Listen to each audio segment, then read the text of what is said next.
doing around the station has been, why should people vote for your presidential candidate? And since we're fortunate enough to have the actual candidate, I suppose we should say, why should people vote for you? Okay.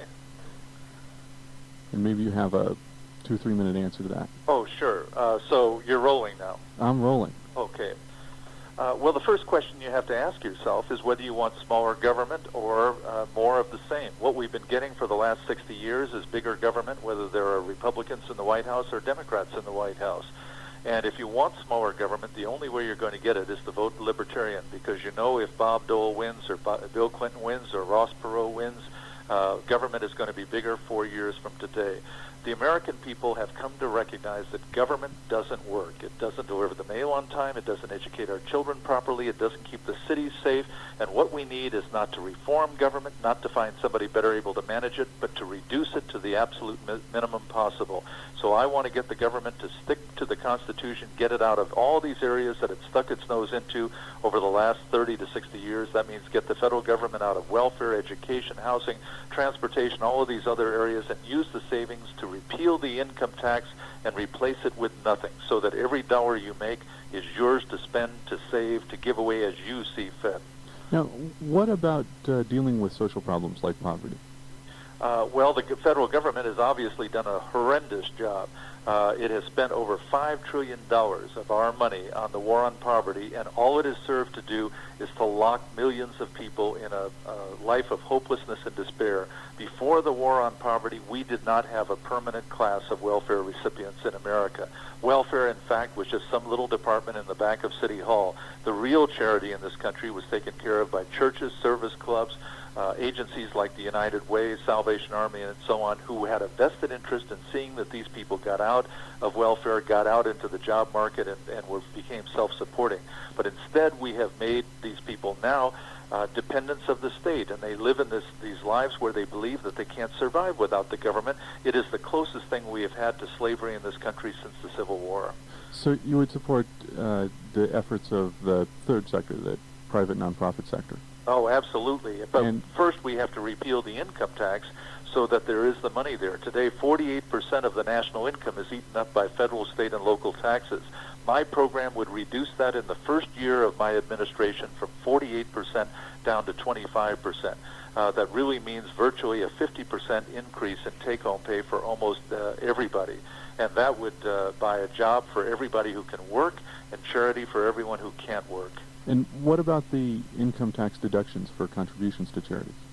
Well, they wouldn't exist anymore because there wouldn't be any income tax anymore. What about during the transition period? Well, there isn't going to be a transition period. Transition periods always wind us up with more government. What we need is to cut this off cold turkey. Mm. You know, in 1981, they passed a 3-year tax cut to be phased in over 3 years. The second year, they raised taxes. And the third year, they raised taxes again. We cannot trust the government to manage this transition. The transition will start the day I'm elected president, because at that point, businesses all over America will start gearing up for the new demand for products and services that they know will occur when the income tax is repealed. And by the time the program is actually put through Congress and implemented, America will already be in a position to be ready for it. The transition will have occurred in the private sector. Do you see a problem, though, with removing historical incentive for people to donate to charity, i.e. the income tax deduction? If that disappears, will people contribute to charities at the same level? Oh, of course. They don't contribute in order to get a tax deduction, because if you give $100 to charity, all that does is reduce your income tax by $20, $30, or $40, so you still wind up paying $60, $70, $80 out of your pocket. People give to charity because they want to give to charity. You'd have to be in a 110% tax bracket in order to make money by giving to charity.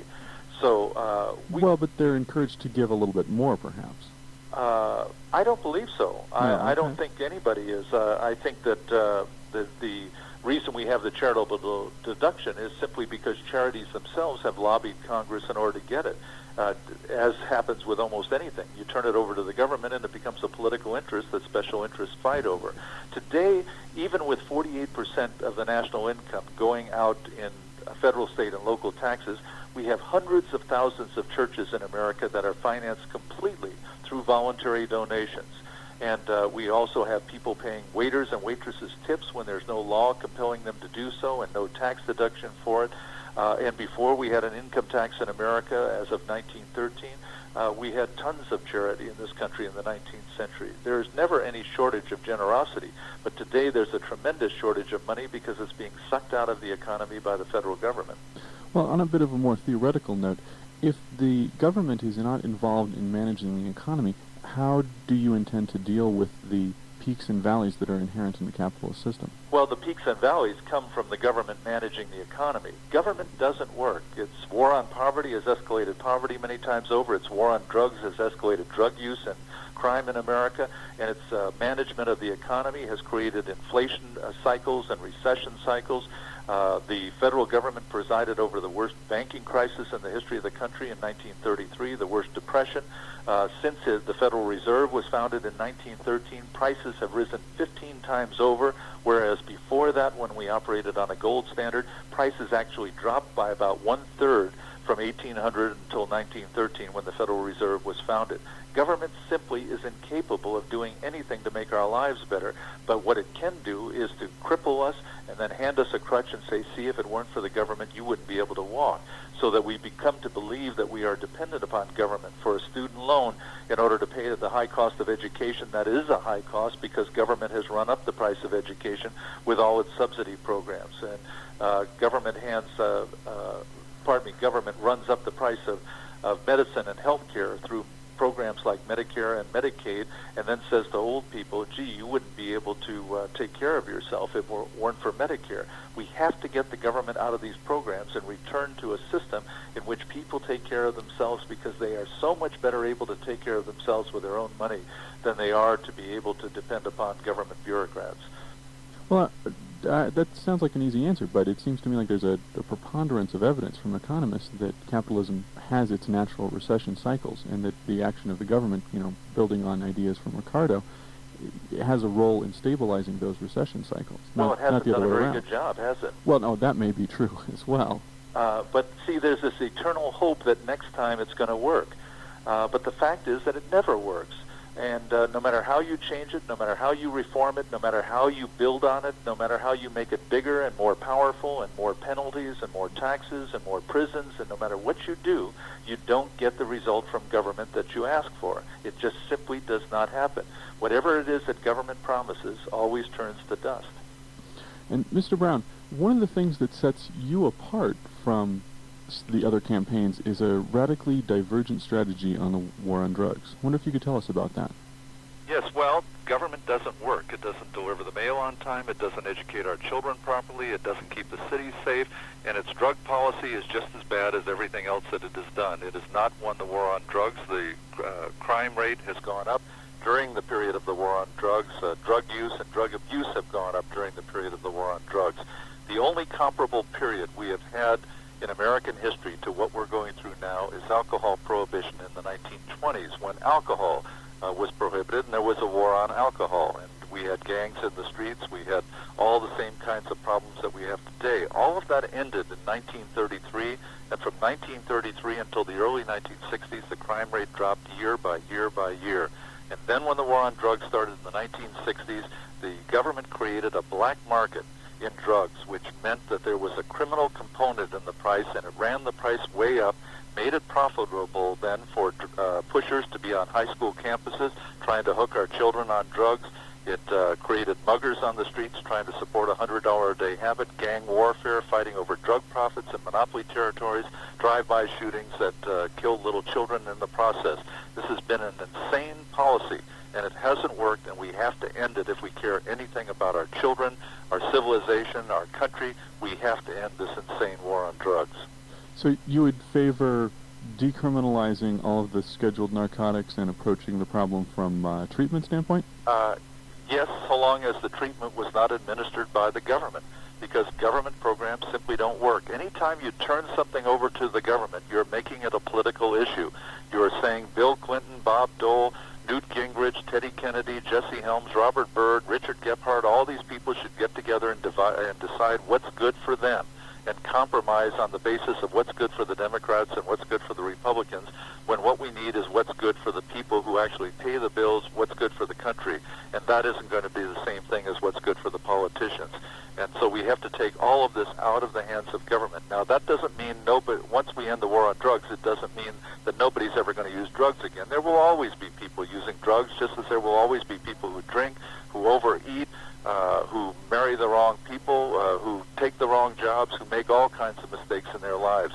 But government cannot stop those. And when government tries to stop those things, that's when you create all of the problems that affect everybody then, rather than just the people who are making the mistakes. Well, on a related topic, I wonder if you've been following the news from the San Jose Mercury News about the CIA and the crack epidemic in Los Angeles. Yes, I haven't been able to follow it very closely, but I know that they are saying that they have found evidence that the CIA has been directly involved in drug trading and so forth. And there, of course, have been lots of reports about the federal government being involved in the drug trade to try to finance the Nicaraguan Contras and things of this sort. We have to expect that there is going to be corruption anytime you turn over such a gigantic boondoggle to the government. There's tremendous corruption in federal housing projects, as has been discovered already by even congressional committees have been able to see that. And there will be tremendous corruption in the drug trade because of this, because of the fact that you are giving the government power over billions and billions of dollars and a very valuable commodity, so that in one way or another, either law enforcement people are going to be tempted to get on the take, or the government itself is going to see it as a weapon in order to accomplish some other objective that it has. Anything you turn over to the government is going to produce results which are going to be far different from what it was you had in mind when you asked the government to do it. Government doesn't work, and we have to not reform it, not find somebody better able to manage it, but to reduce it to the absolute minimum possible so that it has the least potential to harm us. Would that minimum include retaining the CIA? No, I don't think that the CIA serves any purpose, and in fact it has served a lot of bad purposes. It was the CIA that told us in the 1980s that the Soviet Union was very powerful economically and was probably going to overtake the United States. And then a few years later, the whole thing collapsed. How did the CIA come up with such terrible information?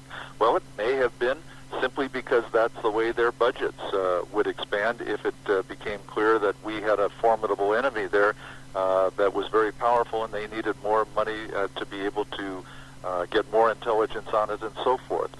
Again, anytime you turn something over to the government, you're making it a political enterprise where people are making decisions other than on the basis of what's good for the customers. And what about the military? Well, the Constitution provides that the federal government should defend the country, not defend the world, not police the world, but defend the United States of America, provide for a judiciary system, and there are a few other functions in there. But there is, of course, nothing in the Constitution about the federal government being involved in welfare or education, housing, transportation, agriculture, health care, crime control. Not even regulation is allowed in the Constitution. And if we are willing to give up those programs, we don't need an income tax, because the revenues from tariffs and excise taxes are sufficient to finance national defense and the other constitutional functions of government.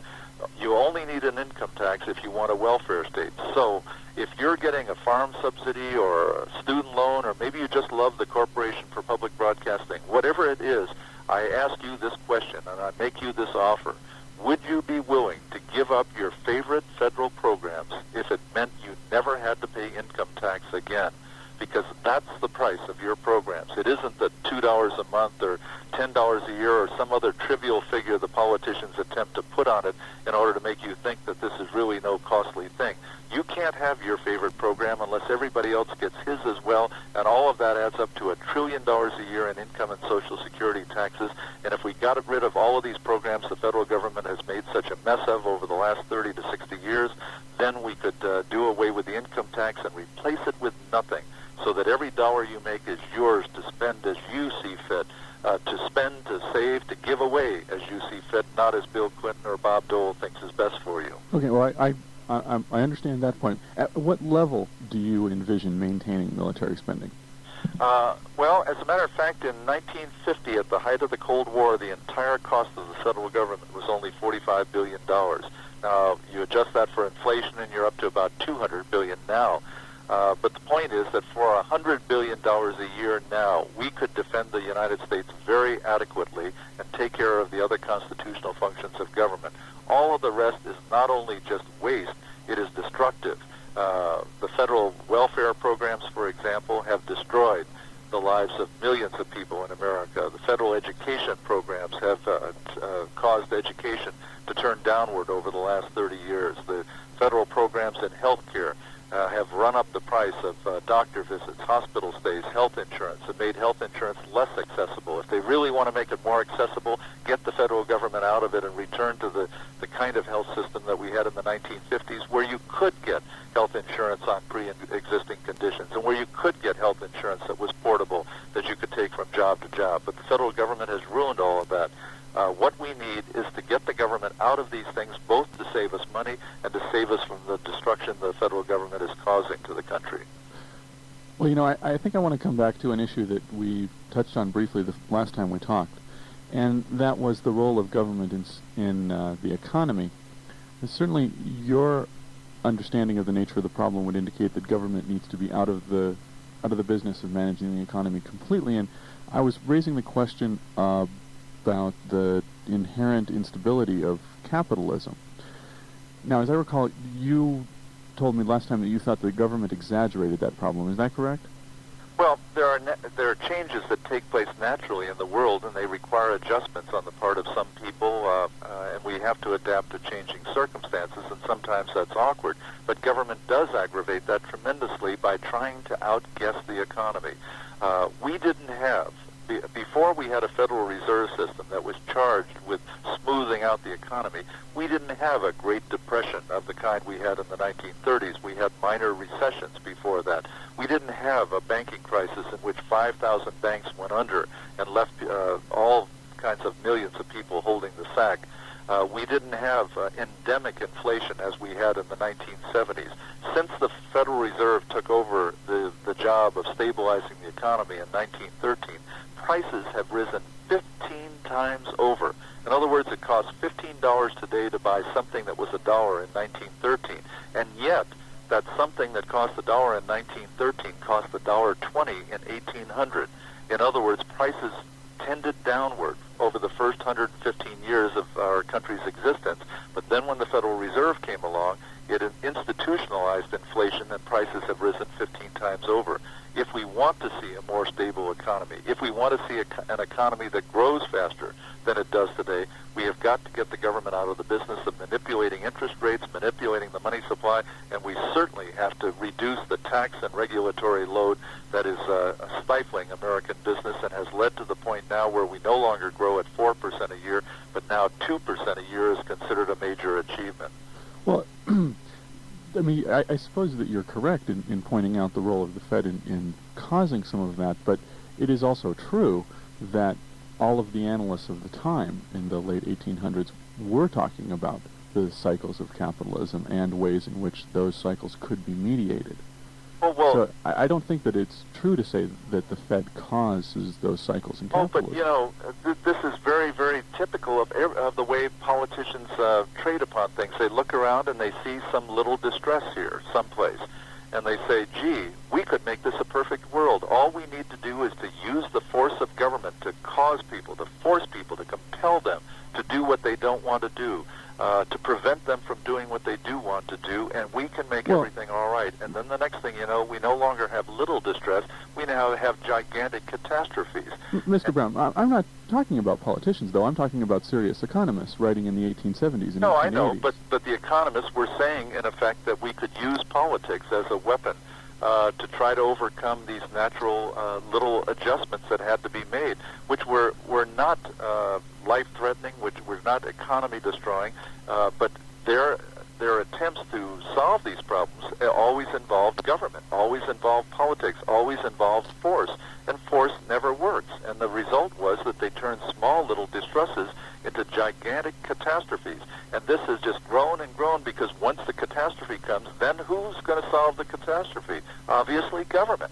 we must turn to government for this. And so government gets bigger and bigger and bigger, trading on its own mistakes. The more mistakes it makes, the bigger it gets. And now we get to the point where we have $1.5 trillion budget, a $5 trillion debt. We're paying 48% of the national income in federal, state, and local taxes, and we're all being stifled. And we've got to do something about this. We've got to turn it around. And the only way we're going to do it is to get the federal government out of all of these areas that it's made such a mess of and use the savings to repeal the income tax so that everything is yours, that everything you earn is yours. And you keep coming back to that, but it was business interests to begin with that initiated these processes of government regulating the economy. Sure. And they There's were doing no it in their own interest. Of course, because they thought that this was the way that they were going to be able to impose price-fixing arrangements that were not possible in the free market.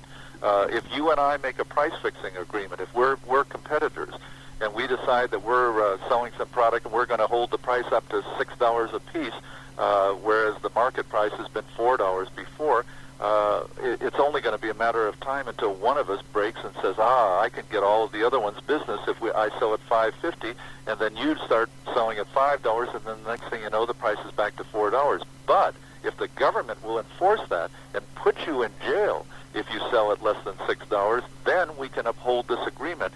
And that's why the business interests in the country turned to government to try to enforce things that they weren't able to do in the free market. But of course, all of the chickens have come home to roost, and it's business that's hurt most now by the regulatory burden of government. Government doesn't work. It's war on poverty has escalated poverty many times over. It's war on drugs has escalated drug use and crime in America, and government regulation of business doesn't work either. It has just made things worse. It has run up the prices of the things we buy and held down the wages that we earn. We've got to get government out of these things and get back to individual choice where you decide for yourself what you want to buy and are free to do so without government stepping in and saying, you're allowed to buy this, you're only allowed to buy so much of that, and you can't buy any of this.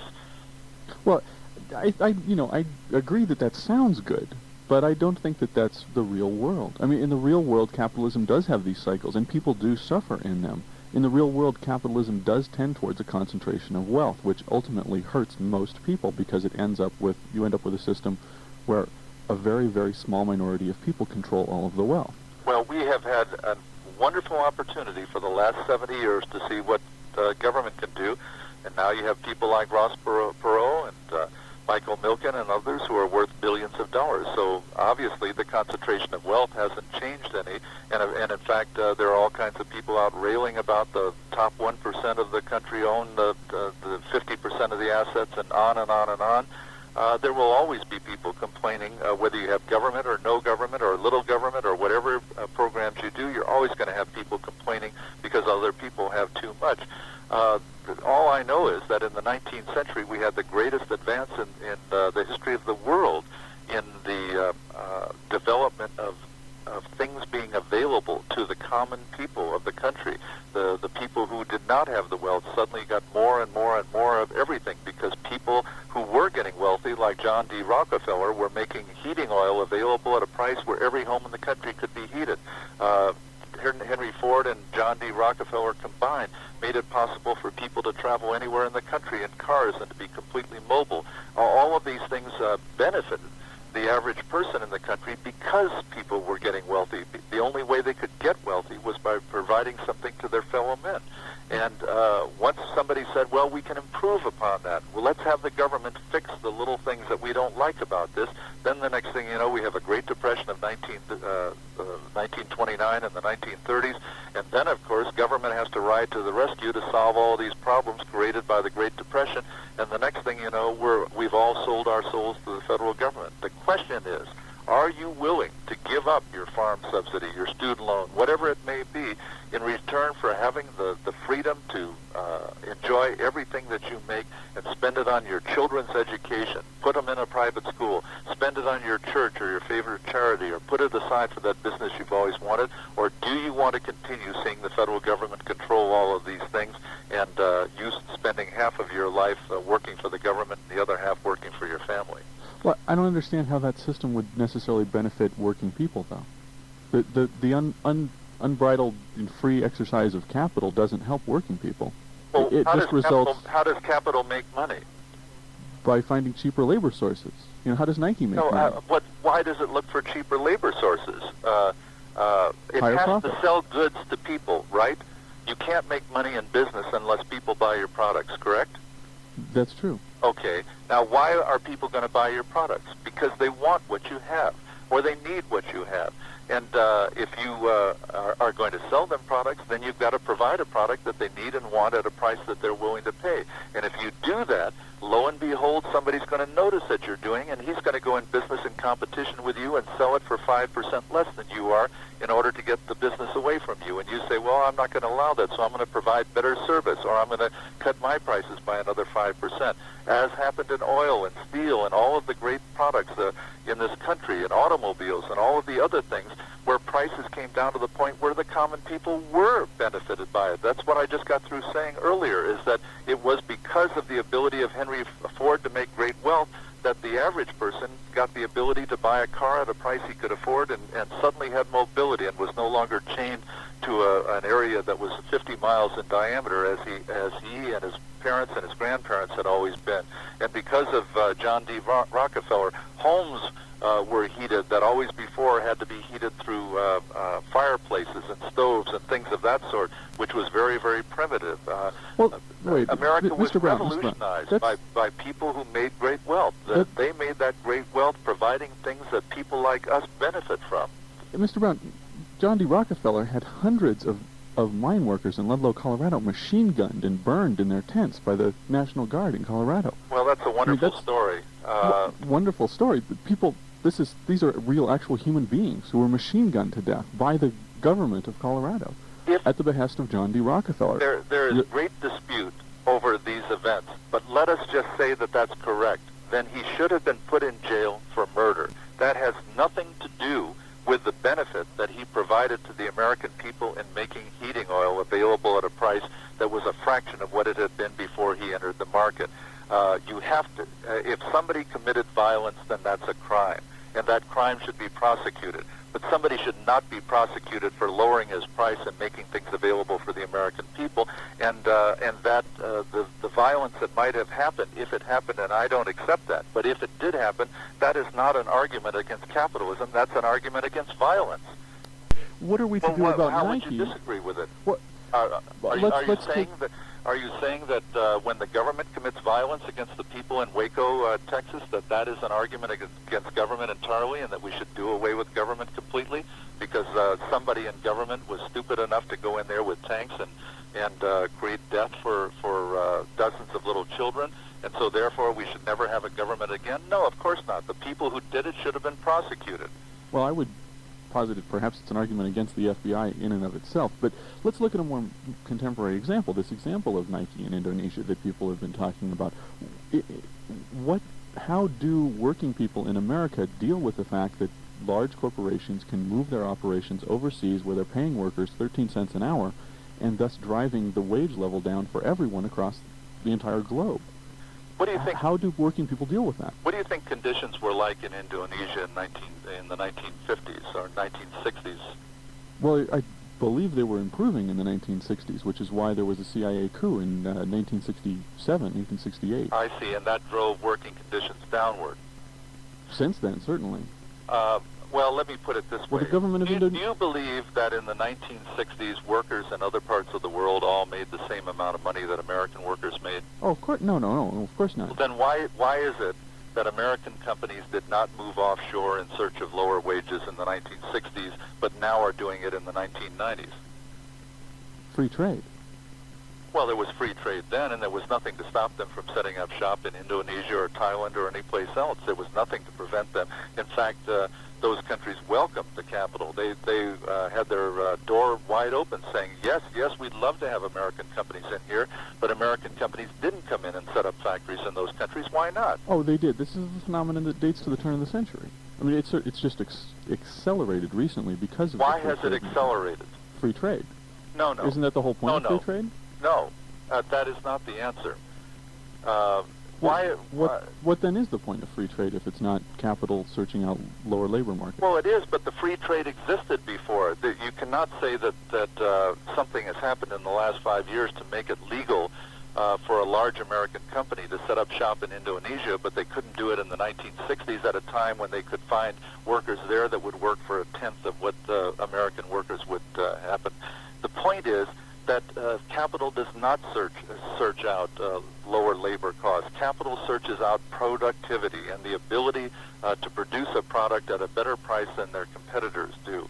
And the fact is that in the 1960s there was nothing to be gained by moving overseas, but the regulatory and tax load that has been put on American companies in the 1970s and the 1980s have finally reached the point where the last straw went on the back, and companies could no longer make a profit in this country, and they had to move out, not to get lower wages, but just to get out from under the burden of American regulations and taxes, and the ability then to produce a product at a price that people were willing to pay for. It's the same thing with downsizing.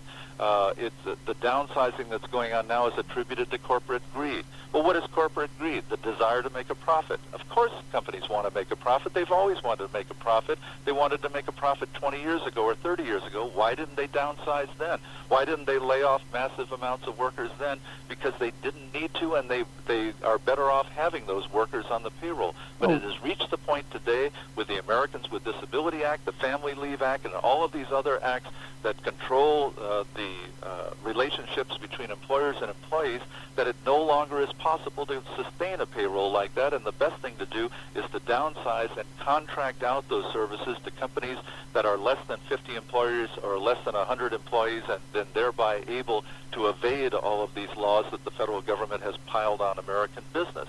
We have to put things in the context of what's happening and put them in a certain perspective of history to be able to see that most of the cliche arguments about what's going on today carry no water whatsoever.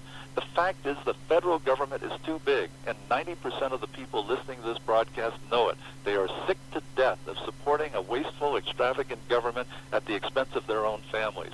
And nobody who is running for president, not Bob Dole or Bill Clinton or Ross Perot or Ralph Nader, is going to do anything but make the government bigger. The only candidate who has a program to reduce the government to a fraction of its present size is Harry Browne, the Libertarian candidate. That is I. Well, the Republicans don't, they do want to spend more money on the military, I imagine, but you don't think Bob Dole wants to decrease the size of the government? Of course I don't think he does. Why did he vote for the balanced budget resolution, which makes government bigger every year for the next 7 years? Why did he vote to shackle the healthcare companies and the health insurance companies with regulations that are going to drive them out of business? Why did he vote to censor the internet? Why did he vote to raise the minimum wage law? Why did he vote for all of these other things that are making government bigger and bigger and bigger? Now, he can come to us at election time and say, I'm the candidate of smaller government, I think your taxes are too high, and so on. But the fact is that his actions belie his words. Even on the same day that he was making campaign speeches saying, I'm the candidate of smaller government, he would go back to the Senate and vote for things that would make the government bigger. They don't even talk the same language we do. They don't use the same words in the same way we do. When we say smaller government, we mean government that's smaller than it is today. When he says smaller government, it means government smaller than some wild-eyed socialist would have if he had his way. That's not what we mean by smaller government, not government that grows at 5% a year instead of 7% a year. We mean government that is a fraction of its size today, and that is what I am proposing. And in my book, Why Government Doesn't Work, I have laid out a plan by which we can get the federal government out of welfare, education, healthcare, all these areas it's made such a mess of, and there's a specific budget in there that reduces the government over the next 6 years from $1.5 trillion down to $100 billion, and it starts with cutting it in half the first year. Well, don't you think these are the kinds of things that ought to be discussed in the debates rather than Bob Dole's tobacco money and Bill Clinton's school uniforms? Personally, I do. And on that subject, has there been conversation and lobbying by the Libertarian Party about getting you involved in the presidential debates? Well, you can imagine that if we approached the Republican and Democratic parties about being in the debates, that they would just welcome us with open arms. What has happened is that CNN and Larry King have decided to have a special show after each debate at which Ross Perot and myself and Ralph Nader and maybe one or two other candidates will discuss the issues that were raised during the debates and present our views. And there is where you will see actual proposals. Whether or not you agree with all of them, you will at least see something specific offered instead of just a lot of sloganizing and cliches being tossed around about smaller government or the era of big government is over, or we can fix this or we can fix that, or whatever it may be. Actually, that's very interesting. I hadn't heard that before. This is something CNN is going to do after all of the debates? The Yes, presidential after each debate and there will be this 1-hour program. And the vice presidential debates too? Now that I don't know. There will be a program after the vice presidential debate, but whether it will be our vice presidential candidates or our presidential candidates of the other parties, that I don't know. So interested listeners could make a point of tuning in to their local CNN station and yes, catching it. Now that's okay. That's fabulous. I hadn't heard that. That sounds to me like a little progress. Just the effort that we have made to get into the debates has created so much stir that this is not going to go away, and as a result of that, the media, the national media, which has paid very little attention to my campaign up to now, is paying a great deal of attention now, and I'm getting invitations to all kinds of shows that I could not get on before. In the meantime, however, all along, local and national talk radio has been very, very good to me. Local television has been very good to me, and the local press has been very good to me. 40 newspapers, from the Wall Street Journal to the Arizona Republic to the Denver Post, and on, have said I should be in the debates, and 260 talk radio and talk television hosts and reporters have endorsed the idea of my being in the debates. And so all the media have been good to us except the national press and the national networks. And now that's beginning to change, and they're taking a closer look at my candidacy. So during the next 6.5 weeks, you may hear a lot more about it. That sounds promising for democracy at large. What about the issue of campaign finance reform? I know that's hot this particular campaign season. Sure. I think the most important reform we could have would be to repeal all the campaign finance laws that have been passed. Every one of them is designed to entrench the incumbents even further. And every one of them that is supposedly going to make it more democratic makes it less democratic. What we have today is an entrenched system in which the Republicans and the Democrats dip into the public treasury and take your money out and spend it on themselves, $72 million apiece.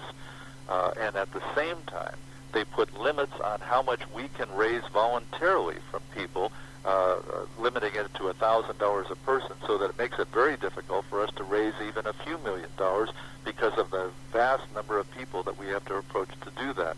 So when you worry about big money, the biggest money comes from the government, and of course it comes from the government to its favored people, the people who actually pass the law that says this is where the money is going to go. We need to get rid of these laws. We need to restore free speech in America so that people can put their money where their mouth is and support the candidates that they believe to whatever extent they believe in those candidates. So you would support eliminating all government involvement in campaigning and no limits on individual or corporate contributions? Yes, I would. Now, some people have been concerned that not having limits on corporate contributions means we end up with politicians who are simply owned by large corporate interests. Well, the unions are putting, $25 or $35 million into the campaign this year. Well, I know in Colorado, labor spending amounted to 11% of the total contributions. So I'm not sure that that's a particularly strong comparison. But, for instance, isn't Bob Dole owned by the tobacco companies? Well, every politician is owned by somebody.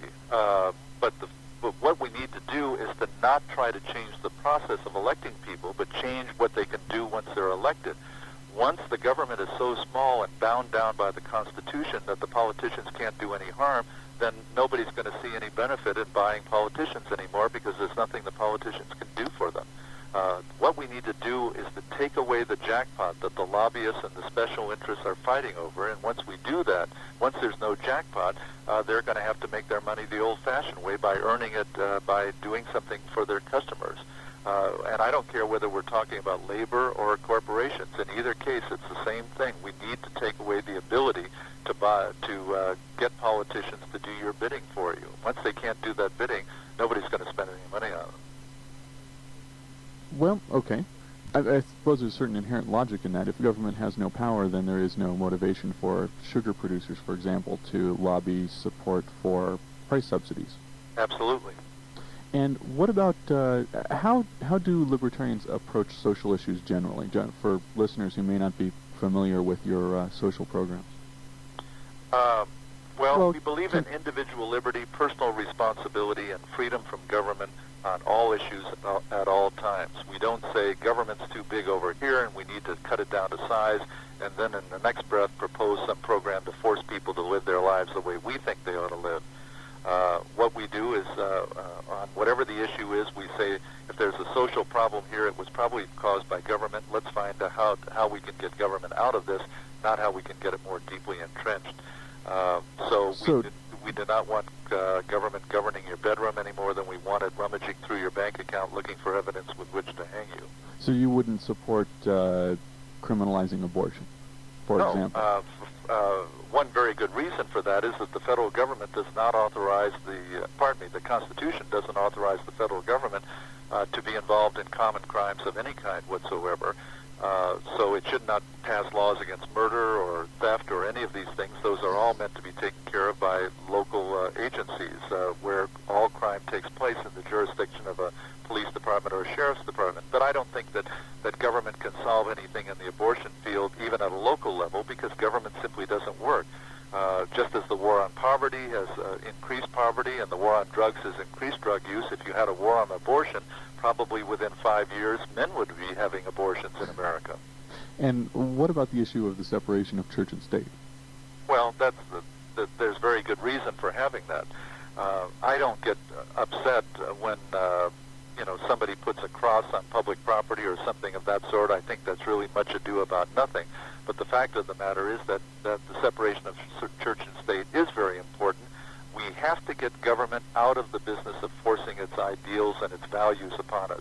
And that isn't just the overt religious values, but it is the non-religious values that are forced on religious people at their own expense.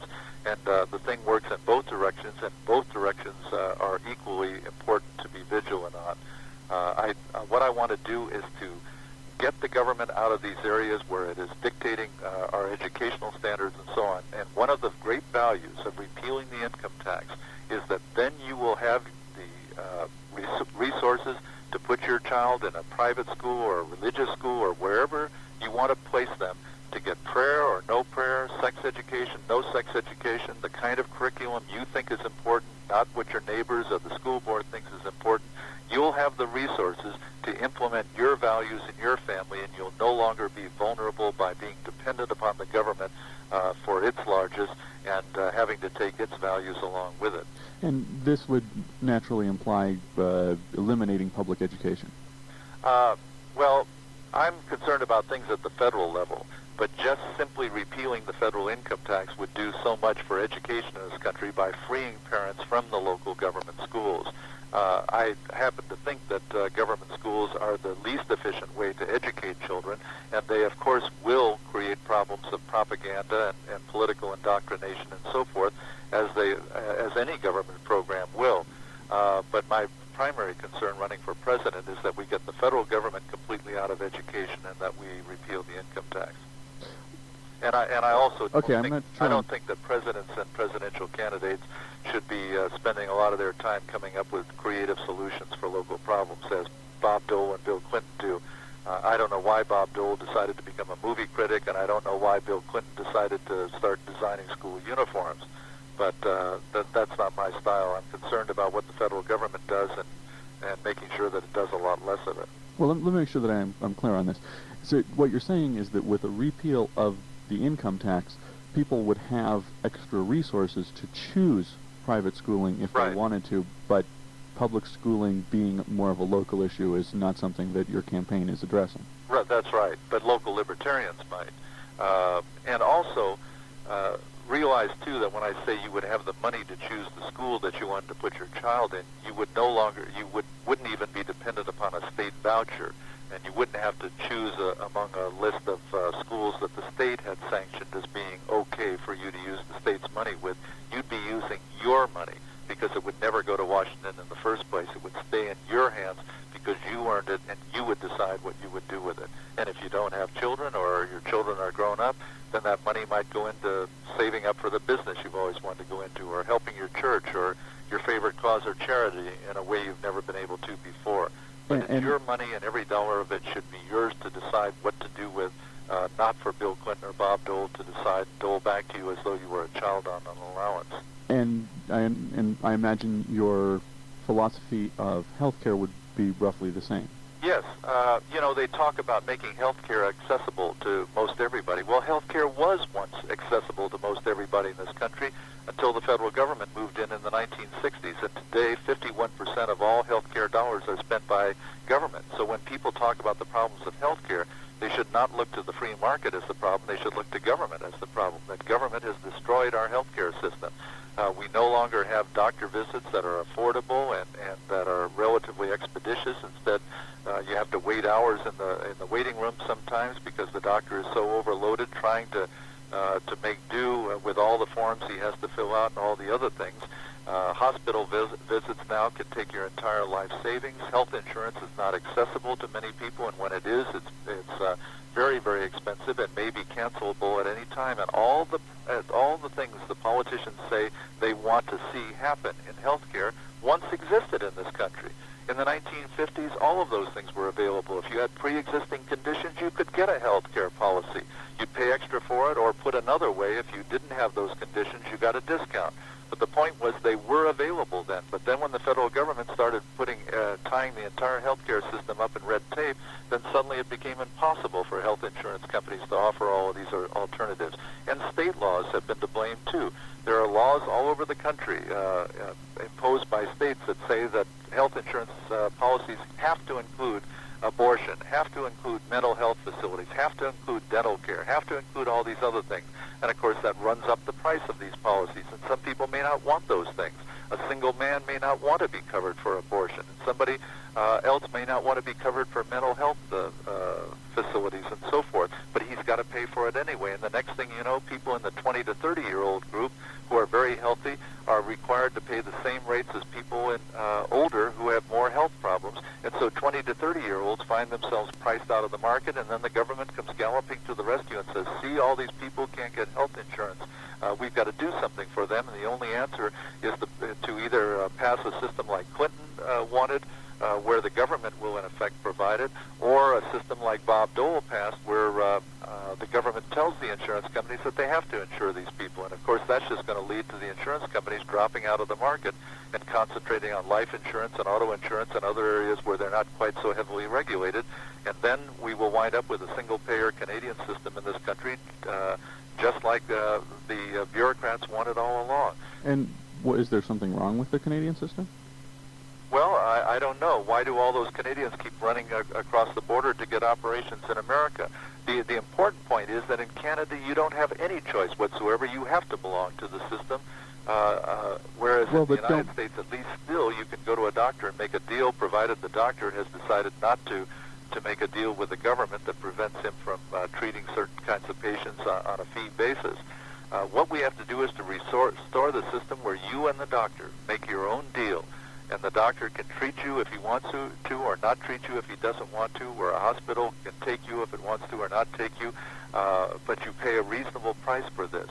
This is the system that made America a healthy country, and over the last 30 years that system has been just carefully, step-by-step destroyed, to now we are at a point where health care is just out of sight in price.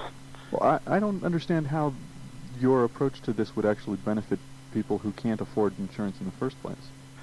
Well, if there's somebody who can't help himself, then he needs to appeal to charity. But if he can't help himself and the government says, we're going to take care of you, then the only way the government can do that is to destroy health care for everybody who can take care of themselves. And that's not the answer. Well, that is the only answer the government knows. I'm not sure that necessarily follows. I don't think that you can look at the Canadian system or the German system or even the Cuban system and say that it doesn't work.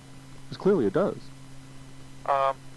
They have, like, even Cuba has a lower infant mortality rate than we have in our country. Well, in the big cities anyway. That comes from the way that the figures are calculated. In many cases, infant mortality depends on how long the child lives in the first place. If a child lives past a certain point, it's no longer considered, and then dies, it's no longer considered infant mortality. There are a lot of ways that those figures are created in such a way as to make it look like we have the worst rate. But once again, I come back to you. If you don't like the system in this country, then blame the government, because the government spends over half the healthcare dollars. Government controls the healthcare system in this country. It is not health insurance companies. It's not private employers. It is not individuals that are spending the bulk of healthcare dollars. It's the government, and government is setting the rules as it spends those dollars. It is tying doctors and hospitals and insurance companies up in red tape. So don't blame the doctors and the health insurance companies and the hospitals for the problems that may be created when you go to a doctor or a hospital or try to apply for health insurance. But you're suggesting that these same healthcare insurance companies that spend hundreds and hundreds of millions of dollars lobbying Washington don't have influence in Washington, and the government isn't acting in their interest? Well, of course they do. Of course they do. They're trying to buy politicians like everybody else does. Some of them in self-defense, some of them trying to get an edge on their competitors on other forms of insurance. The health management organizations are trying very hard, lobbying, spending millions and millions of dollars to try to get plans like the Clinton plan through, or the GOP plan was roughly the same. Because these plans favor health maintenance organizations, HMOs, over other kinds of insurance programs and other kinds of patient-doctor relationships. Because neither one was the Canadian model, which would give ultimate power to the consumer. No, it gives ultimate power to the government.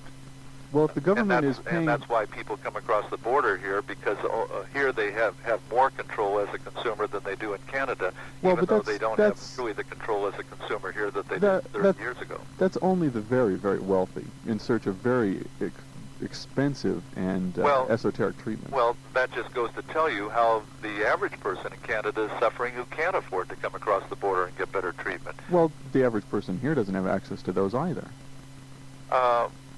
Doesn't have access to what? To the... Well, average people in America what I'm get saying kicked out of the is that hospital. if the wealthiest people come across the border when they need something, then what does that tell you about the other people who are waiting in long waiting lines and so forth? They come across the border here in order to get things that they cannot get over there because they might have to wait 18 months for an operation or something else, and so they come over here, but the people who are not that wealthy and cannot afford to come to the United States to do it and take the time off of work have to suffer in the waiting lines. Well, but most people in the United States can't afford those treatments either. We're not even talking about necessarily expensive treatments. We're talking about scarce treatments because the government has to ration.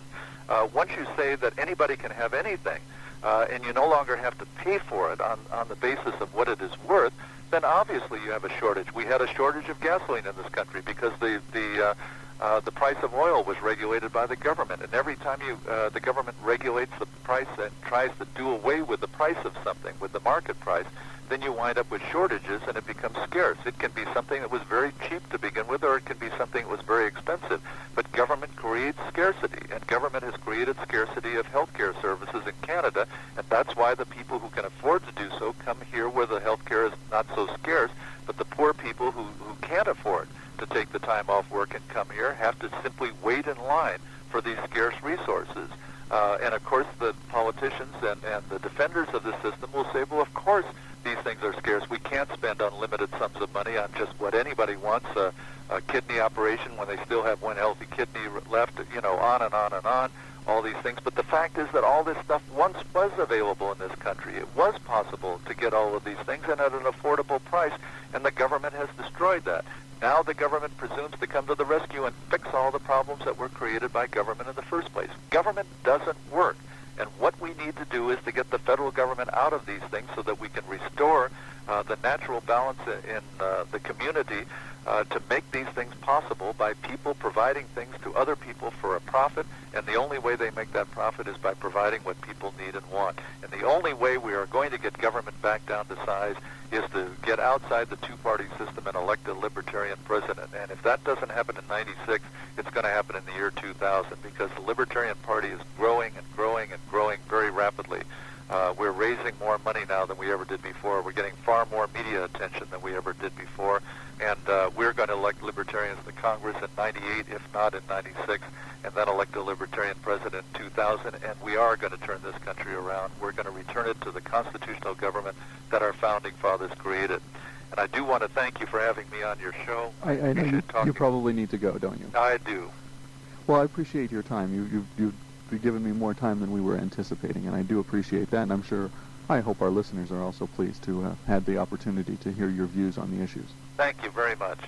Thank you very much, Mr. Browne, and good luck. Thank you. Bye-bye. Bye.